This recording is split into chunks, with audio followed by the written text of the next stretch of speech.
Yeah, dude, and just yellow it, bro. You don't need to. Okay. Don't think about it too much. Don't have your video voice on. Just, hey, what's up? My name's Kaya. Got it. Look at me, bro. Look at me when you do it. Look at you. Oh wait, actually, I should probably look at the camera yeah, for the you probably intro. should. Hey, my name is Kaya, and this is Drew. We currently run a short-term rental portfolio of 39 units. We rent, own, and manage with our various partners. All right, let's get into the podcast. So what's up, man? How's your week been? Week has been pretty good. Pretty good. Been doing a lot of setting up and like research on the podcast, YouTube studios. But good. I started getting my cleaner full time at one of the properties again since the hurricane, and Cool. things are starting to move along a little bit quicker. Awesome, man. Yeah. I've been taking properties away from my cleaners, unfortunately. I don't know. we're having a little bit of a dispute. Yeah. A little bit of too many extra fees coming in for stuff that I believe should honestly just be included. But yeah, I also think I'm gonna really appreciate restructuring my cleans to only have like 33% of my units allocated to any one team. Because right now it's like Gotcha. one team that started with me from unit number 1, and now they have all 19. Gotcha. You're like diversifying your cleaning portfolio, kind of. Yeah. Yeah, because I mean, honestly, unless you have some really strong contracts in place, which is something I'm going to definitely do in the future, if the sentiment changes and they want to start charging extra for things that they didn't in the past, it can really kind of impact you, especially if it's not in your contracts, if you're co-hosting, to charge extra to your clients, to the owners for fees, like basically passing along those extra fees to the cleaners. So frankly, I've just been eating these extra fees out of pocket, and I've discussed it with them quite a bit, and I can tell that they don't want to budge on it. So Yep. yeah, unfortunately, I'm just gonna taper them out a little bit, and just do it kind of slowly over time. So Gotcha. we'll see how that goes. It's definitely like one of the least fun things I've had to do in my business, but yeah, that's one of the main things I've been focusing on this week. Let's see what else. So I got a lot of projects in the pipeline right now that I've been actively working on. We're getting our deed of trust and warranty deeds, basically doing a 5-unit tiny house development that is going to produce over $600,000 in revenue. 5 one-bedroom luxury units with a full spa outfit, so sauna, cold plunge, like a legit steam sauna, like custom built. And we might even start our own sauna business off of this. Yeah, you told me a little bit about that. I'm curious how you didn't get to elaborate more on that conversation since our last talk. Yeah, so it all started with figuring out what saunas we were going to get, and we decided that with our design, we're doing something really unique. So we wanted to do these infinity saunas, where basically there's a little outcropping on the deck where the footprint of the sauna will sit. There will be a side entrance into the sauna, and the main front piece is just an all glass panel, and there's no railing off of the deck, so you just get this full unobstructed view of the mountains, and you're just kind of like sitting up high on stilts. So we're calling it the Infinity Sauna. And That's wicked cool. yeah, and so there's a couple options that we could have gotten, but they're all so expensive. Like as soon as you go steam sauna and outdoor, it's like steam sauna jumps up 3K in price, outdoor jumps up 3K in price. And if you wanted something a little bit nicer and custom like we wanted, it's like 16 to 20 grand is kind of like your baseline. Wow. And so one of our partners is an engineer and a tinkerer and just really curious, interested person. So he starts digging in, first of all, just to kind of find our sauna. And he's learning all about saunas on Reddit. And he's just like What? deep in this subreddit, just kind of like talking to all these people and pretty much reading like all the threads. And he ends up realizing like, hey, we can just build this ourselves. And him being the engineer, he pretty much like drafted up all the schematics to build it. And so now we're just going to have a carpenter build all of these. They're going to cost That us. is crazy. He whipped up some plans to build those things. Yeah, he's like that, man. He's an awesome guy, Bruce. And so yeah, he pretty much built this out for us, and we got it like 100% cost with labor, to just under 11K, which is actually pretty good for the product we want. And we also think that the meta on like high-end Airbnbs is going to shift because, say, in Asheville, saunas have always been a great vacation rental amenity, but in Asheville, saunas are kind of a new amenity, right? Not every unit had a sauna. And now we're starting to see a lot more saunas catch on. I think you and I are highly responsible for the amount of saunas that units that are coming on the market right now. But they're, in most cases, you're just trying to get that minimum viable product. So you're like, let me just get a cheap indoor infrared sauna for like 2 or 3K. The Bataro or It ticks the box, good to go. And so I do believe that if you want to be like in the top like 5%, 1%, that having a really nice high-end sauna is going to make a lot of sense. And so I think a lot of people will end up buying them in the future. So our plan is basically, well, we're already designing and building 5 of these. So we're going to get a lot of reps basically working with this model. And the guy who's building them can build more of them. And so we're like, why don't we just see if we can also sell them? Because we believe we could sell them for, 15 to 20K. And so gross margin on that would be, somewhere between 5 and 10K just for the base model. And then we're planning on potentially having like more customizations to where we could get stuff up to like, it's not even outlandish for a sauna to be worth like 30K. Yeah. So if we had it for 30K, because we're doing like crazy custom veneers and having a interactive website where you can like customize everything and have like a 3D rendering, rotating view, I think we could essentially get that gross margin up to like 20K with only like maybe a couple extra $1,000 of material. That'd be crazy. So yeah, we might even have like a pre-sale set up essentially for like our first sell prototype, which will kind of kick off, collecting the sales before building the product, which is always nice because the sale gives you the money to actually build the product with no money out of pocket. So yeah, I got that project going on. That's been fun. We're getting close to breaking ground on that one. It's been a long time. We've been working on that project for around 8 to 12 months at this point from its conception. Yep. So New construction. That's one big thing I got going on. And then I do have some really sick units coming online with my most recent client. We just did that unit, The Move, which really awesome spot with like a full tiki bar themed poker lounge, pool table lounge, movie theater, pool, hot tub sauna, cold plunge. So that was a super fun project, and it just absolutely crushed out the gate. And so they're more than happy to do more. And this time we're doing a new construction project where I basically got to consult with the builders from the ground up and build this thing to be like logistically perfect for an Airbnb. And then also like all of the amenity spaces and custom finishes and stuff that we wanted are just included out the gate, which helps a ton. It's a lot easier to have the builders do something the way you want it the first time versus having to go back in and change it, which is the case in like a lot of houses where it's either a flip or it's just a house that you're going to convert into a short-term rental. Yeah. But yeah, this one's going to be sweet. We got all custom tray ceilings with indirect lighting. Nice. It's going to be way easier to install than having to do it after the fact.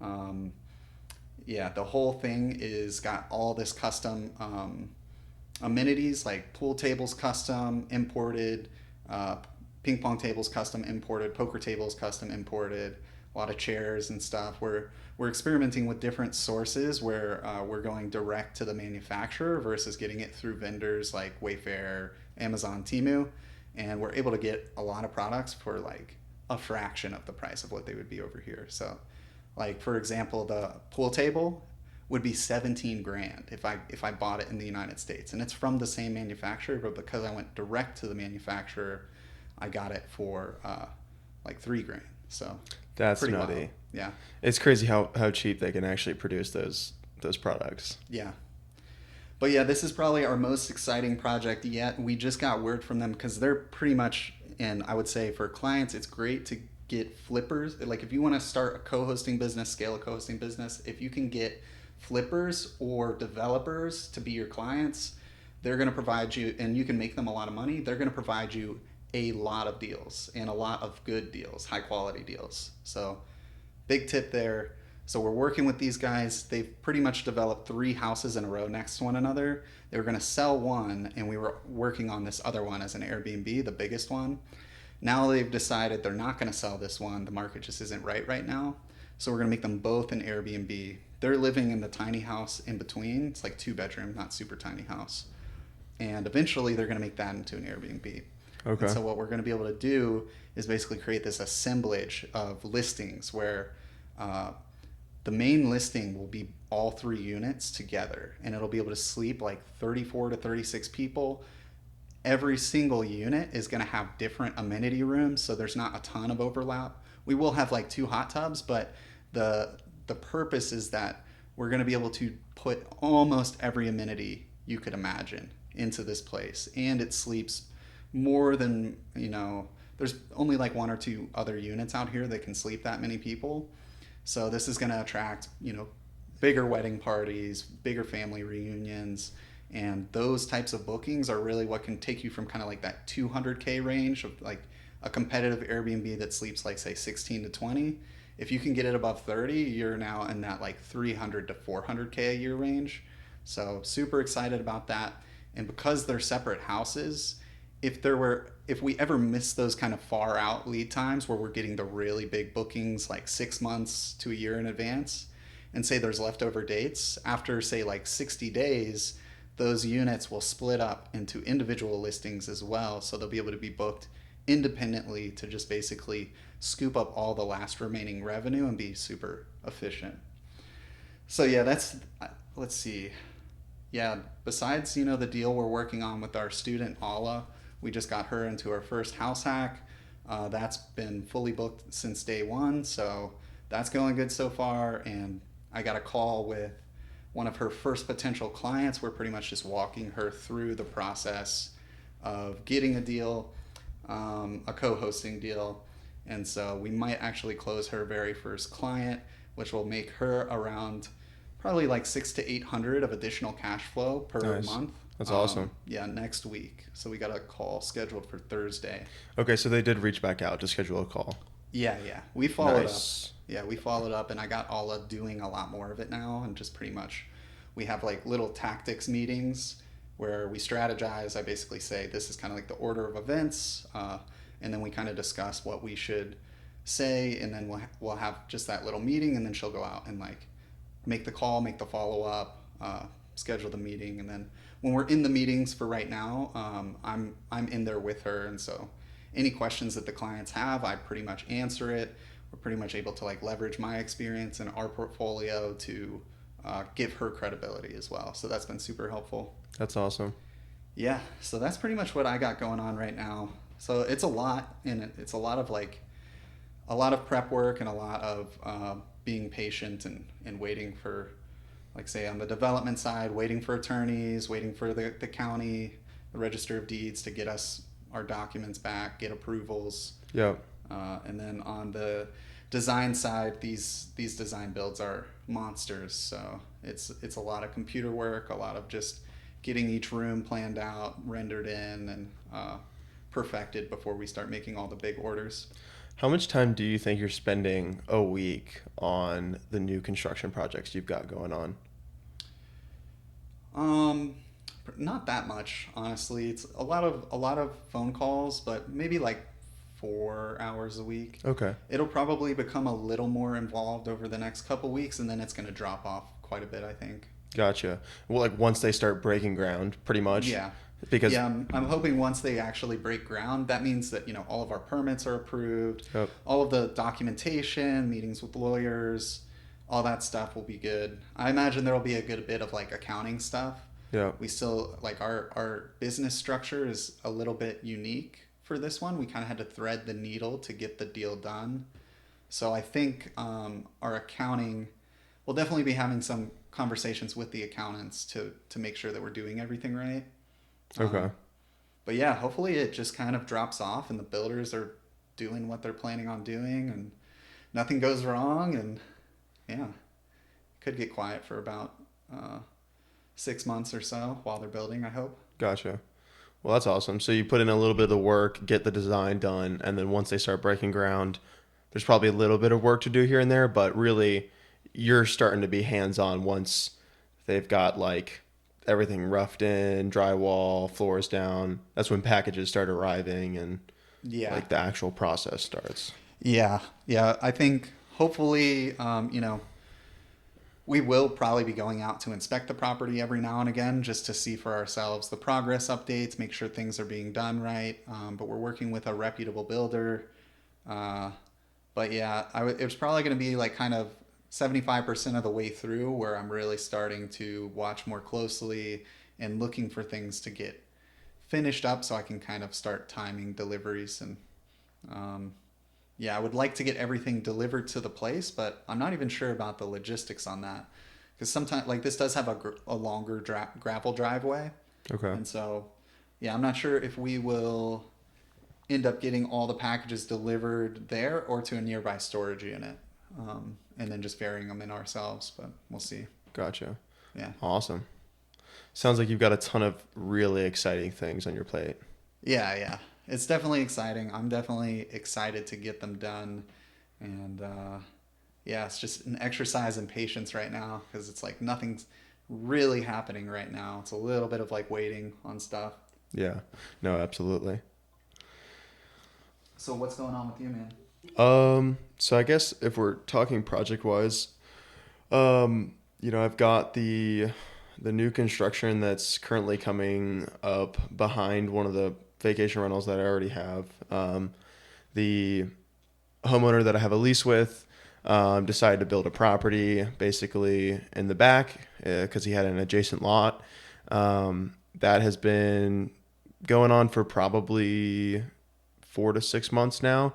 And they did slow down a little bit because of the hurricane, but my hope is they'll start to pick back up and hopefully I'll be able to start signing a lease like early spring because then I'd be able to basically start my lease early spring, collect some reviews, and then just kind of kick it off high season. Yeah, that is a good timing to launch for sure. Yeah, which would be phenomenal. Definitely, new construction always takes more time, but Yes, it definitely does. yeah, but it is kind of cool to like have a new construction deal with rental arbitrage because like one of the big like differences between you and I's deal flow is like I feel like people are willing to go more above and beyond and more into the depths of vacation rentals when their cash flow is dictated by how well the property makes sense as a short-term rental product. So for me, I've never really had any new construction builds, nor do I have people that are, wanting to go above and beyond. So, obviously I've been staying locked in to Zillow and rentals, seeing if anything comes online. There's been a couple of things that are interesting, but nothing that is like a home run, nothing that has made as much sense since our last rental arbitrage unit. Yeah. But that being said, we've got homeowners that we have great relationships with that we're leveraging. We've got that new construction coming up. And funny enough, so I have the lease for the property. They're building the new construction property that I'll take a lease for in spring. I notice another new construction property going up in the other adjacent lot. So I skip traced the owner, was able to contact him, and he's an investor out of Florida. I basically said, hey, listen, I've got 2 leases for properties a stone's throw from the investment property that you're building. If you're looking for a tenant, I would be more than happy to take that lease over. Please feel free to give me a call or reach out, when it comes time to start renting, which I thought was kind of cool. Yeah, for So sure.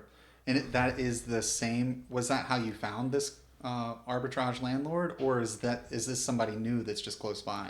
this is somebody new that's close by. Okay, yeah, I think that's super smart. Like, because once you get to a certain point, it's like you said, you're looking for a home run. Yeah. You could certainly be doing deals probably every week. I'm sure you could find Yeah. yeses and continue to scale new units every week if you wanted to.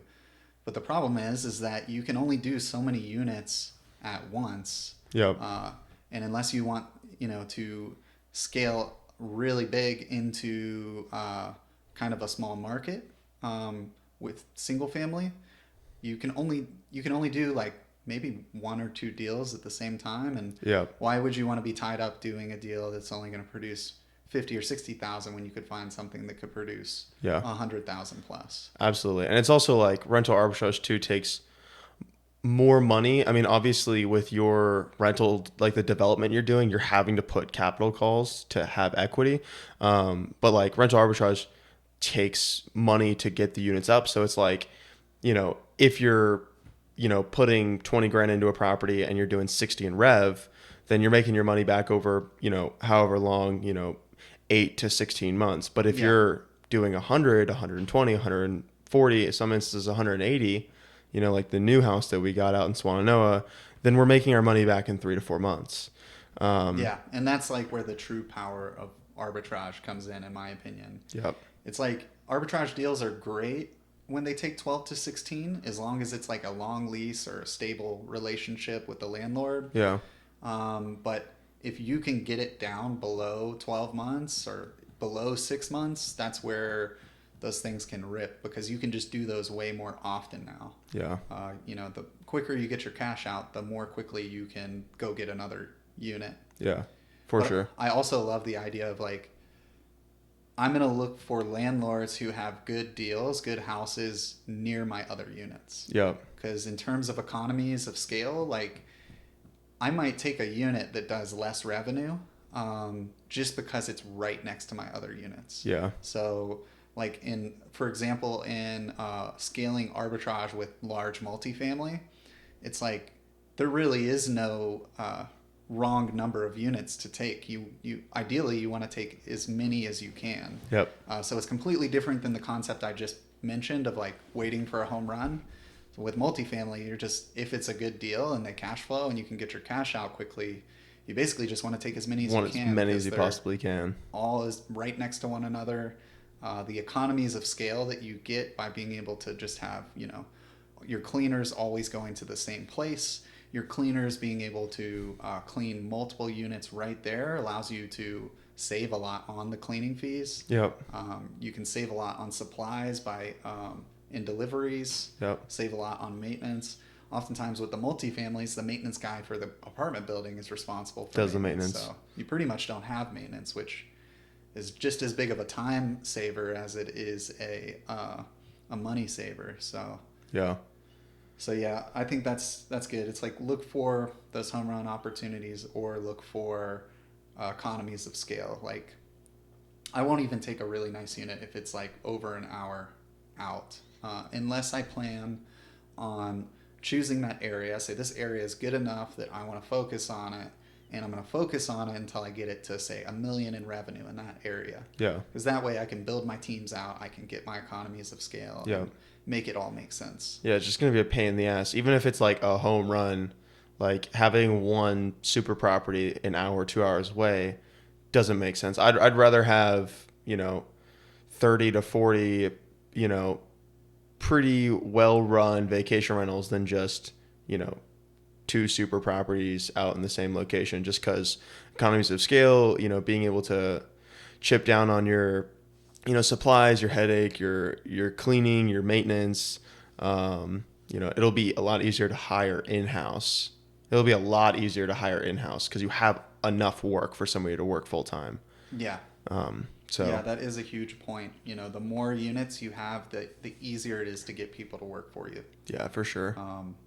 Now, having one super property, you can go find a good team. Like, and when you get started, you have to start somewhere, right? You got to get your first cleaner, you got to get your first maintenance person. But there is a lot more responsibility on their hands, and you really have to pour a lot more into them to make sure the relationship goes well starting out. Yeah, for sure. I mean, like you got to think like the first rental arbitrage unit I ever did, I was cash flowing around $5,000 a month. So I definitely had already the cash flow to hire it out. But yeah, so you can go either way. I guess before I keep going into projects, something I have very loosely reached out to somebody about was the that new construction development they're doing by the River Arts.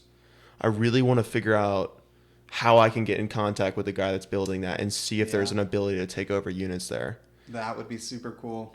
Yeah, that's a great idea.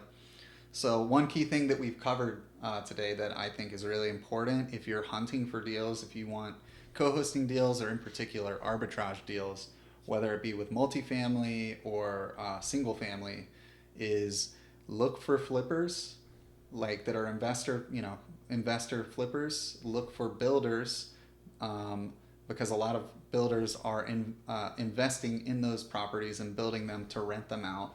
And then look for new developments in multifamily, Yep. where if you can get in and find the people who are building that building, find the people who are going to manage that building, and you make a relationship with them and you have enough credibility pieces stacked up to where they give you some units, Yeah. like secured starting out, that is an absolute amazing way to get a great foothold for arbitrage. Yeah. And what's unique about that deal is that it's inside the city, Yep. but it's in this super small pocket of zoning that's considered vacation rental zoning. If I believe I'm correct on that. I might be wrong, but it could also, what I've seen a lot of larger arbitrage operators do is they start working with the builders or the property managers by getting in touch with them early on. Okay. And in areas where it's restricted to have Airbnbs, if they get a certain floor or a certain area, you can get a single floor zoned as a hotel. And they're going to pay more tax on that, but you can pay an increased, Yep. more stable rent Yep. as well. So even if that nets out for them, and that just means that they're going to have 100% of this floor occupied at all 100%. times, it can make sense. Yeah, absolutely. Yeah, that reminds me. I went to Korea and I got coffee with a builder after Thanksgiving. So Okay, nice. he started building multifamily. So that'll Very be cool. a good person to kind of use the tips and tricks that we're talking about here and just kind of open that conversation. Hey, where are you doing deals at? Where are other builders, doing deals at? Is there a way that we can work together? Would that be rental arbitrage? Would that be co-hosting? Would that be single family? Would it be a development? Would it be multifamily? So yeah, that I'm kind of excited about that coffee. Plus, I haven't gotten coffee with an investor since the hurricane. So Yeah. I guess And you're like an outreach wizard. yeah, He's really good at networking. He talks to everybody. Everybody's beginning to know him. yeah, So yeah, it's pretty awesome. A lot of good deals are going to come from that. yeah, for sure. I think That's where you find the home runs. yeah, absolutely. I think I want to start getting out more because I feel like since the hurricane, I've just been inside and like literally like the biggest reason I'm an entrepreneur is because I like going out and like meeting new people. And every time I go to a meeting, like at the end of it, I'm just, whistling steam coming out of my ears.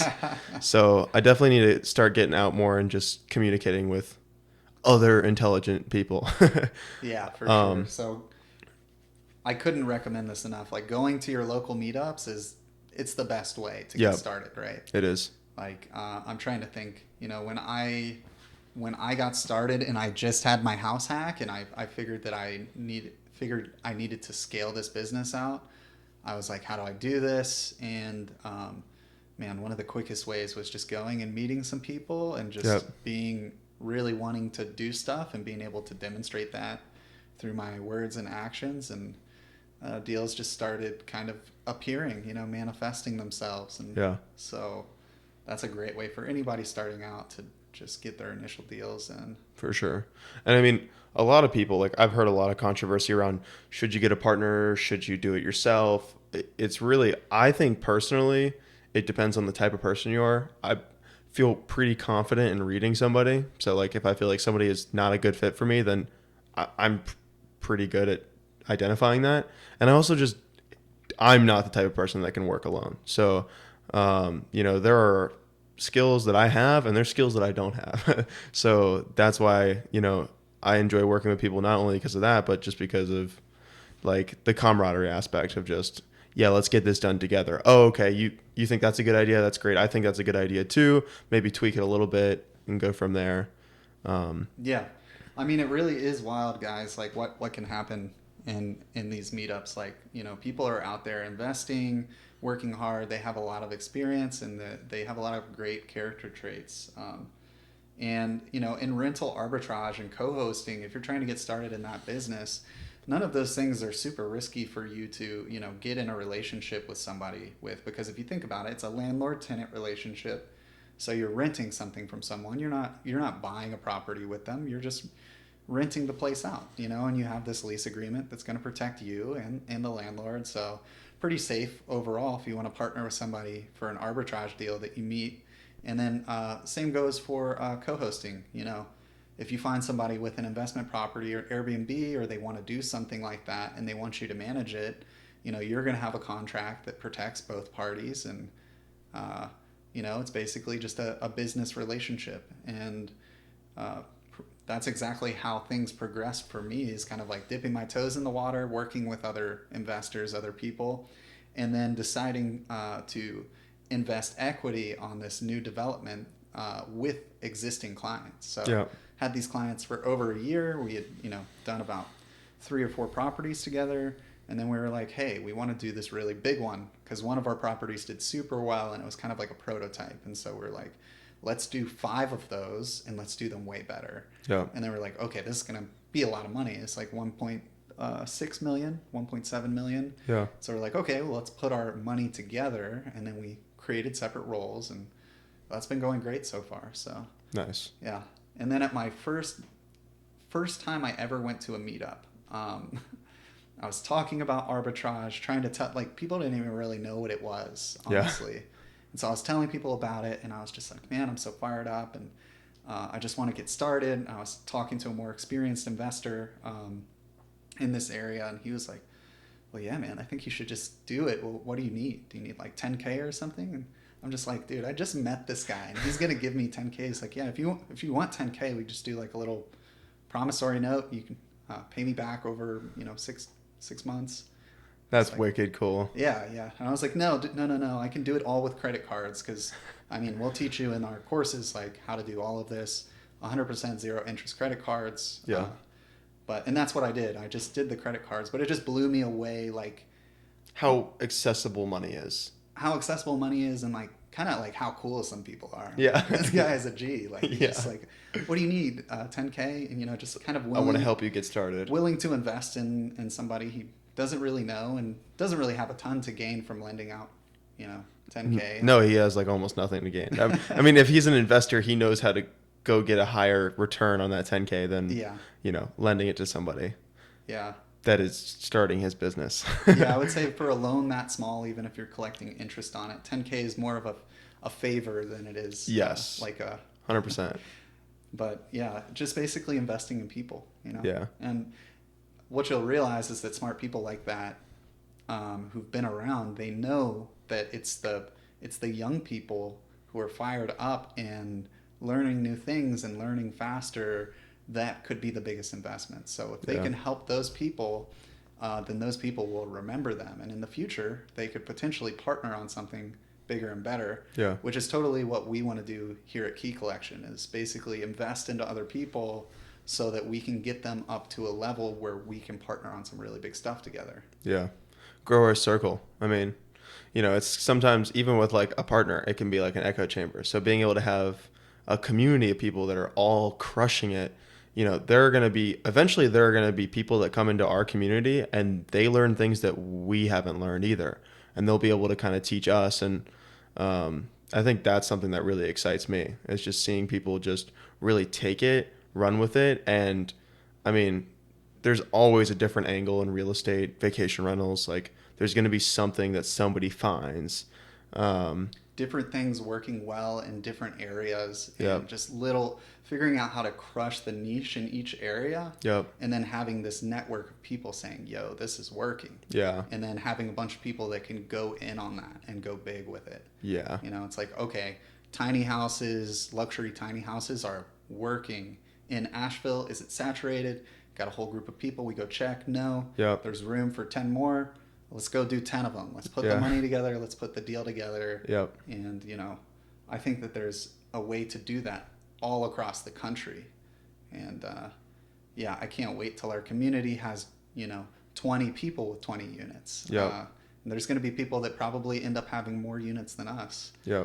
I don't care that much personally about unit count. I'm just here for how much money does it get me for my effort. So that's kind of why I've gone more like high-end listings, because I don't want to crank out 500 units that are doing $3,000 to $5,000 in revenue a piece. I would rather have like 40 units that are doing 400 a piece. Yeah. That would be a good spot for me. Yeah, for sure. And you've said that going more high end, you've been able to kind of be a little bit more like just gracious with how much you're paying your staff, your cleaners, your maintenance team. Sometimes, when you run a business that's ran off of quantity, not quality, it'll spill over into, the workplace, the team, the culture. I mean, is that right? Have you seen a little bit of that running more luxury properties? Yeah, I mean, they're a bear to clean for sure, and there's definitely a lot more maintenance on them Yep. as well. There's just more house to Yep. break, but they make so much more money than the smaller places do. So it all equals out, and I think if you have nothing but high end properties, then yeah, your culture, the workplace quality, it's all going to be a good bit higher as well. You can pretty much strive for more excellence, and there's a higher expectation on Yep. those properties as well. But For sure. I would say even for our like mid-scale and economy units, we have a high standard. It's still pretty much the same thing in a lot of ways. Like say for the cleaners, they're getting more of a premium price to clean those listings. Okay. And so in that way, it's a little bit less efficient with profit. And then also, if they're a little bit more likely to have things go wrong with them, whether it's just like extra dirty, pet hair, stuff like that. And with economy units, if you're getting extra cleaning fees from your cleaners, which I don't think should ever be something that you're aiming to do, you should pretty much start from the beginning saying, hey, I'm going to pay you above market rate. I'm going to pay you a fair rate, and you're going to take care of XYZ expectations, and there is no option for extra cleaning fee. We're not going to charge you less when the unit is clean and not that bad. So we're not going to expect to be charged more when it's a little more dirty. Yeah. But yeah, I think they're better overall, man. I could have 6 economy units that make me $4,000 a month, or I could just have one luxury unit that makes me $4,000 a month. Yeah. I'd rather just have the one. Yeah. And yeah, I mean, at this point, we don't really do, based on, I guess, bedroom size. If it's a 1 to 3 bedroom, we're aiming for 100K plus. If it's 4 bedrooms or more, we're aiming for 200K plus. And really, the projects that we're interested in now is 300 to 400K range. And so another big part of growing your business is always trying to do something more interesting that's going to get more credibility, more attention, and pushing into luxury definitely does that, because each time you get a better portfolio piece to show off. One of the best ways to close a deal with a new client is to be like, look at these deals we just finished. You want to do something like this or better? Yep. That's been working great for us. Like, we pretty much always just used whatever our most recent deal was. Yep. And it's probably the most impressive thing we've done, to be like, hey, check this out. Would you like to do something like this or better? And then just repeating that process until, you hit the revenue ceiling on whatever city you're in. And then who knows, maybe that opens you up to go do a even bigger deal in a bigger city where there's a higher revenue ceiling. Yeah, for sure. And we have Elefante now, who's it's been confirmed he's purchased that property. I believe it's like 12 or 15,000 square foot. And we were looking at it to purchase it. It has a helicopter pad. Oh, yeah, you were talking about that. Oh man, that would have been so cool. But yeah, he will really be the first case study on the revenue ceiling for Asheville, because that house, to be profitable, I believe, or for it to really make sense, it should be doing somewhere around like $550 to $600,000. Now, it is possible that they get a lot of cash out through an insane rehab. I'm not entirely sure how they wizard I would their love to rehabs learn and about their appraisals. refi strategy, dude. Yeah, me Oh too, my man. God. Yeah, me too. I would absolutely love to see how I could put, 700,000 into a house and get like, 2 mil back yeah, two or mil back. That would be super, super awesome to learn. I just I know we talked about this last podcast, but I'm going through my first refinance now, and they were mostly concerned about the appraisal because it was a single family. They were not super ecstatic that this property, is making, six figures, like well over six figures in revenue a year. So I'm just curious, like what Michael does to swoon his lenders into giving Yeah. him. And I mean, it's not even a seasoned, uh, there is no revenue seasoning. He's getting the refi to basically close out his rehab loan. Yeah. So his initial refi is what is cashing him out. There's no case studies either. Like when they go into their market and they pull every single house or comparative that's within 5 to 10 miles of his house that he's refinancing, there's no short-term rental that's making the number he says it's going to make, even if they are going off of the revenue.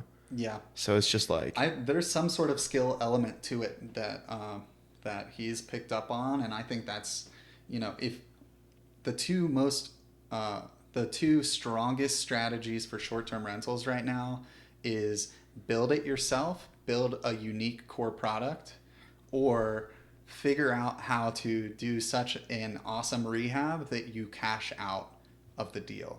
If you can do one of those two things, it is like a money glitch. So that would be my recommendations. oh, I just got a thought for a lead magnet. So I've been talking with Jonathan, our lender, and what I asked them to do was kind of create like a little checklist for what we're looking for in properties when we're planning on refinancing them in the future. So maybe when we get that, we can use that as a lead magnet for people that are looking for deals, because you want to make Yeah. you want to make sure you can recycle your money before you get into a deal. I mean, if you can't do that, then you're gonna have to leave some money or some equity in the deal, and you'll have less buying power for the next one. Yeah, I think that's a great option, and I think it's just I think it's like appraiser to appraiser. Things are different. Yeah. People are different. People Yep. see things differently, and so if you can figure out how to, make the most out of your rehab, uh, you can go a long ways that way. Because if you're buying a property that's going to cash flow and you're getting all your money back at the end, I mean, that is literally just like a Infinite. reality hack. It's just infinite. Yeah. And then and if you get any cash out, it's debt free. I mean, or it's tax free. Debt is tax free. Yeah. Like literally, it's the craziest thing ever. But you do have to make sure that your vacation rental is done well enough that it'll support the monthly payments. Obviously, I mean, I don't think Michael Elefante is going to be able to long term rent any of these properties that he's getting, 7-figure refinances on. I could be wrong. I don't know the market for stuff like that. I actually do have somebody set up for $7,000 a month at my cabin for January, February. So like I understand there's some levels that I don't understand to midterm and long term, but I'd be shocked. Yeah. You know? Yeah.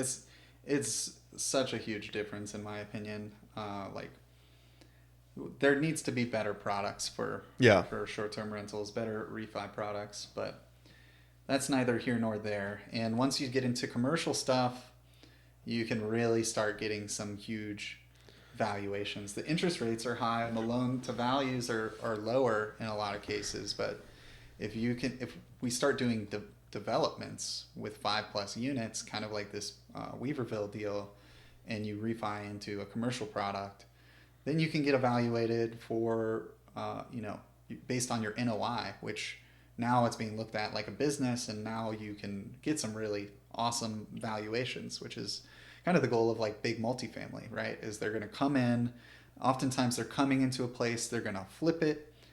So they're increasing the value there. They're going to get it booked. They're going to get a lot of revenue in there so that their performance basically allows them to get evaluated on a multiple.